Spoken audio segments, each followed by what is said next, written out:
Gabe Tegoseak makes his rounds as a whaling crew member, hunting fresh catch and hauling pieces home to cook later. It's something that gives us, pretty much our identity, subsistence. And every native has their own, but as far as me, it's whaling. It's a tiring and arduous job, but at the end of the day, Tegoseak goes on a different kind of hunt.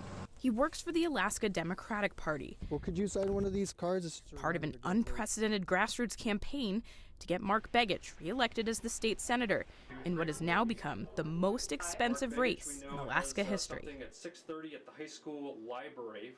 If we don't get the vote out, we lose. It's that simple. You spend a lot of time making sure people are registered to vote, making sure they understand the importance of this vote, and then making sure we have people all throughout the villages that are working for us.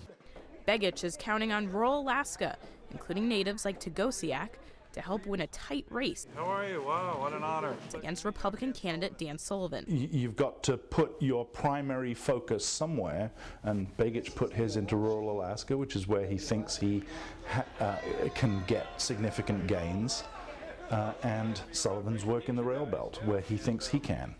But Sullivan, the former Alaska Attorney General, isn't ignoring the remote corners of his state either. We're traveling all throughout Southeast last few days. That's Wrangell, Ketchikan, Petersburg right now today, and we're heading up to Fairbanks and Barrow.